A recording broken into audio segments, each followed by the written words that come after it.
Bismillahirrahmanirrahim. Assalamualaikum warahmatullahi wabarakatuh.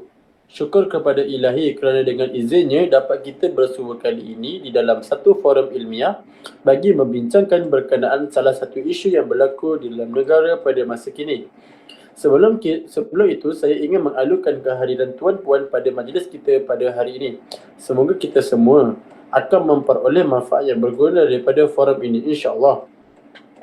Tajuk forum kita pada hari ini berkisar mengenai isu konsep maisir iaitu judi atau pertaruhan dalam isu muamalat. Tanpa melengahkan masa lagi, saya ingin memperkenalkan 4 orang ahli panel yang tidak asing lagi. Baiklah, ahli panel yang pertama, Saudara Muhammad Iqbal bin Husin, merupakan pelajar Diploma Islamic Banking dan Finance Politeknik Nilai. Seterusnya, ahli panel yang kedua, Sekadar Tampan, Saudara Muhammad Harul Hazri bin Abdul Razak, merupakan pelajar Diploma Islamic Banking dan Finance di Politeknik Nilai juga. Dan yang berada di hujung sana, paling sekadar tampan, Saudara Amin Ziyad bin Jamaluddin dan Muhammad Syami bin Muhammad Yunus, merupakan pelajar Politeknik Nilai dan mengambil jurusan Diploma Islamic Banking dan Finance. Baiklah, sebelum kita pergi dengan lebih jauh, izinkan saya menerangkan terlebih dahulu berkaitan tajuk forum kita pada hari ini. Seperti yang kita semua tahu, judi atau maisir di dalam Islam ini adalah haram. Izinkan saya memberi pengertian judi atau maisir di dalam hukum syar'i. Disebut maisir dan qimar adalah transaksi yang dilakukan oleh dua belah pihak untuk pemilikan suatu barang atau jasa yang menguntungkan satu pihak dan merugikan pihak yang lain, dengan cara mengaitkan transaksi tersebut dengan suatu aksi atau peristiwa. Menurut pandangan saya, judi ini terbahagi kepada beberapa bentuk, antaranya ialah berjudi dengan kad drop, bermain loteri iaitu mesin, dan yang terakhir melakukan haiwan seperti ayam. Jadi, sebagai pembuka forum kita pada kali ini, saya ingin bertanyakan soalan kepada pelajar Politeknik Nilai. Baiklah, persoalannya di sini kepada ahli panel yang pertama, selain pengertian yang saya sebutkan tadi, apakah konsep maisir atau perjudian ini yang tuan tahu? Silakan Tuan Amin. Terima kasih kepada moderator saudara Fayad di atas soalan yang diajukan. Assalamualaikum dan salam bahagia yang saya ucapkan kepada semua hadirin dan hadirat yang saya hormati. Terima kasih kerana sudi meluangkan masa untuk hadir dan turut serta dalam forum kita pada malam yang mulia ini. Berbalik kepada soalan tadi, berdasarkan konsep perjudian yang saya tahu ialah dalam permainan atau dalam bentuk pertandingan. Manusia mencipta pelbagai permainan, pertandingan dan peraduan untuk pelbagai tujuan. Ada yang bertujuan untuk bersukan, melatih ketahanan fizikal, menguji ketajaman minda, berhibur dan sebagainya. Sesetengah permainan, pertandingan dan peraduan ini boleh membawa unsur judi jika tidak berhati-hati. Di sini saya berikan contoh permainan yang saya akan bincangkan secara ringkas sama ada ia termasuk judi yang diharamkan atau tidak. Contoh permainan adalah catur. Permainan catur adalah sejenis permainan klasik yang masih lagi popular sehingga ke hari ini. Adakah permainan catur ini suatu bentuk perjudian? Sekiranya permainan catur ini disertakan dengan pertaruhan wang atau harta benda. Semua fuqaha bersetuju bahawa ia adalah judi dan hukumnya adalah haram. Sebaliknya, ulama berselisih pendapat mengenai permainan catur yang tiada sebarang pertaruhan wang. Pendapat di dalam 4 mazhab adalah seperti berikut. Hanafi, tidak dibenarkan yakni haram. Mazhab Maliki, tidak dibenarkan yakni haram juga. Mazhab Syafi'i, ianya makruh bukannya haram, dengan syarat permainan tersebut tidak melengahkan dari solat pada waktunya, tiada pertaruhan wang dan tidak bercakap perkara yang buruk dan keji. Mazhab Hambali, catur sama seperti nat dari segi hukum yakni haram, walaupun nas yang jelas adalah tentang nat saja. Hukum catur dikiaskan kepada hukum nat. Jumhur ulama yang mengharamkan catur menyandarkan hujah mereka kepada umum ayat 90 hingga 91 dari surah Al-Ma'idah yang mengenai pengharaman arak dan judi dengan alasan catur boleh melalaikan manusia dari mengingati Allah dan boleh menyebabkan permusuhan sesama pemainnya. Terdapat juga beberapa hadis yang dikemukakan untuk menyokong jumhur ulama, namun kebanyakan dari hadis ini adalah lemah. Jumhur juga menggunakan kaedah kias terhadap pengharaman nat dari segi melalaikan dan boleh membawa kepada pertaruhan dan permusuhan. Namun begitu, An-Nawawi mempersoalkan ketepatan kaedah qiyas dalam hal ini kerana beliau berhujah bahawa catur berbeza dari nat kerana catur banyak bersandarkan pemikiran, pengiraan dan penilaian sedangkan nat bersandarkan kepada nasib semata-mata.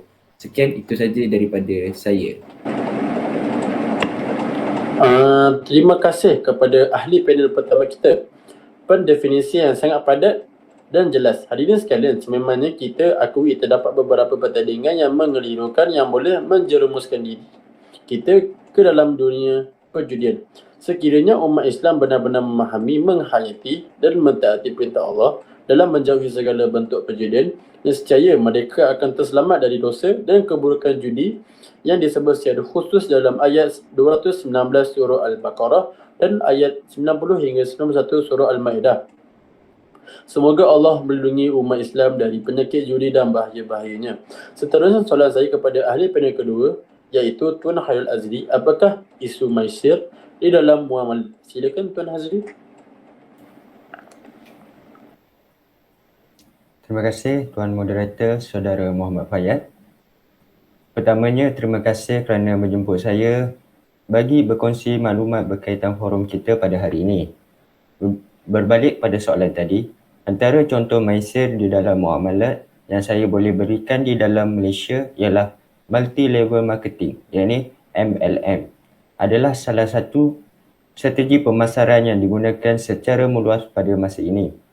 Walaupun konsep MLM adalah sama, iaitu berkonsepkan jualan langsung, tetapi sistem dan perjalanan antara sebahagian MLM dengan sebahagian yang lain adalah berbeza.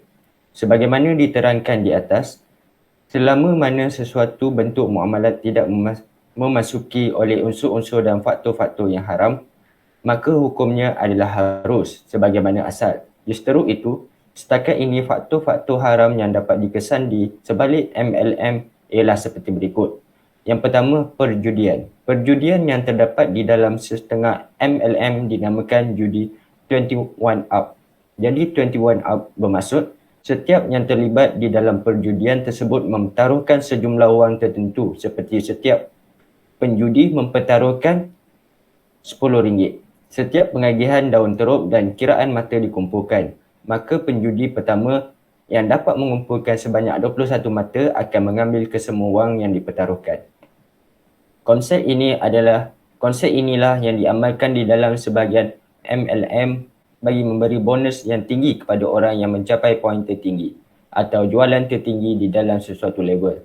Contohnya, andai kata di dalam level ketiga terdapat 3 orang menjual ubat gigi yang harganya jualannya ialah RM5. Daripada RM5 tersebut, syarikat mengambil sebanyak RM3 sebagai kos dan untung. Manakala penjual MLM mendapat RM1 daripada setiap unit yang berjaya dijual. Baki RM1 dipegang oleh syarikat untuk diberikan kepada orang pertama di dalam level tersebut yang mencapai tahap jualan sebanyak 5 unit. Jika penjual pertama berjaya menjual sebanyak 3 unit, penjual kedua sebanyak 2 unit dan penjual ketiga sebanyak 5 unit, maka penjual ketiga akan memperoleh bonus sebanyak RM10 kerana dia adalah orang yang pertama di dalam level tersebut mencapai jualan 5 unit. Hakikatnya, RM5 daripada jualan 5 unit, hakikatnya RM5 daripada 10 bonus tersebut adalah hak penjual pertama, yakni RM3. Dan hak penjual kedua yang dipegang oleh syarikat yang akhirnya diserahkan kepada penjual ketiga kerana berjaya mencapai jualan target.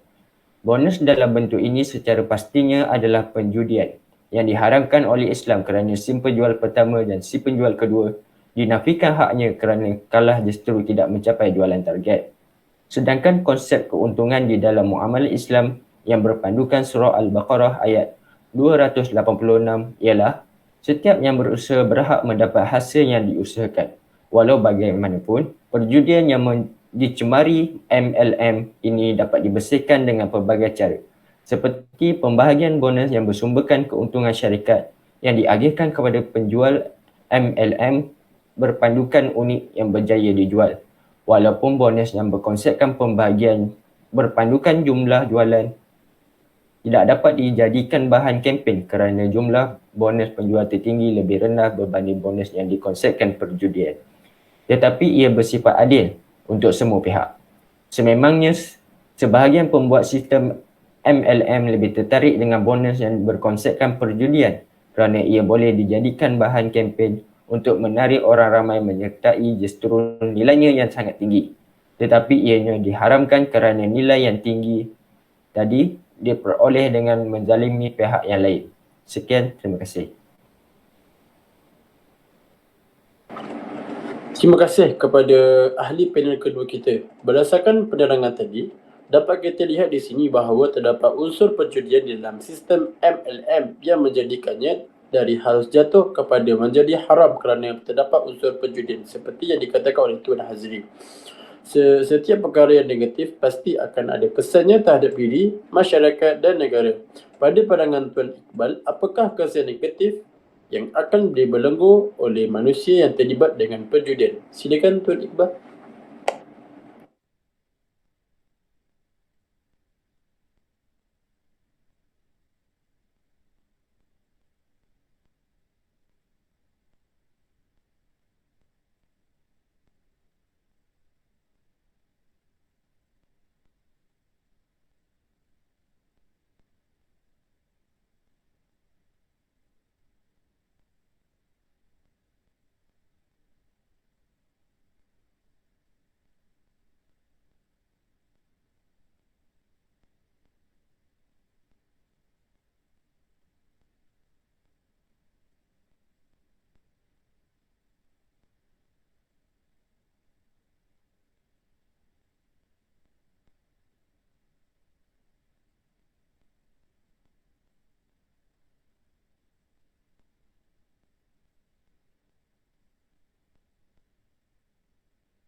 Terima kasih kepada ahli panel ketiga kita.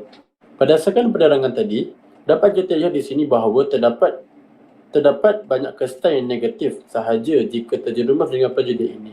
Namun tidak heranlah kenapa Islam mengharamkan perjudian ini. Semoga Allah SWT menjauhkan kita daripada segala perkara yang terlibat dengan perjudian.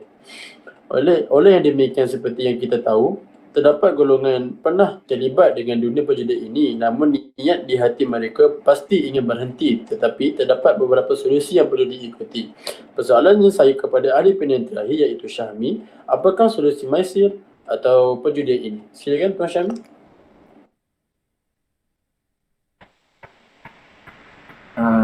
Terima kasih kepada moderator. Terima kasih juga kerana telah memberi kesempatan kepada saya untuk bersama-sama dalam forum ni.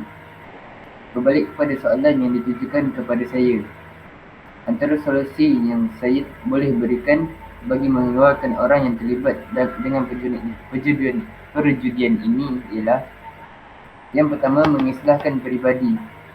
Seseorang insan perlulah mengislah peribadinya dahulu serta menyucikan hatinya.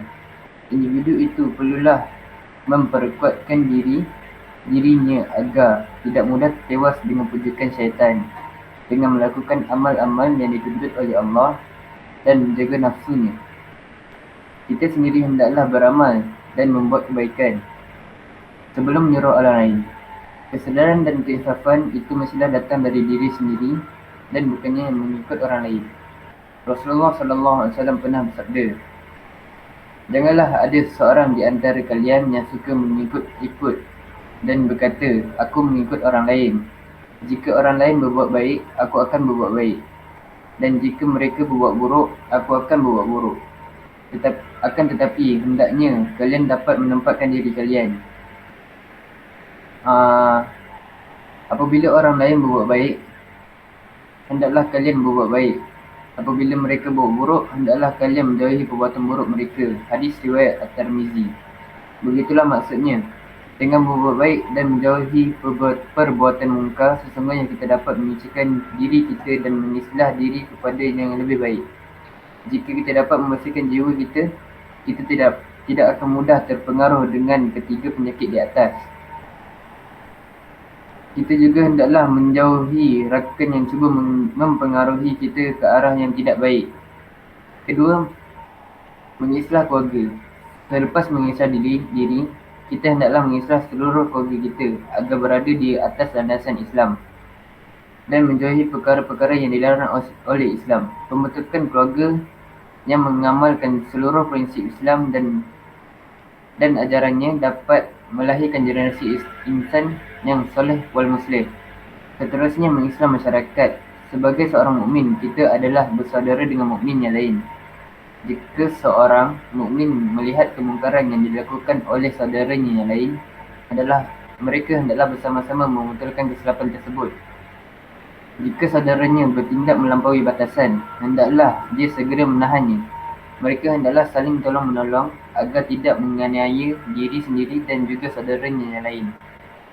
Rasulullah SAW pernah menegaskan, bantulah saudaramu, baik dia zalim maupun mazlum, iaitu dizalimi.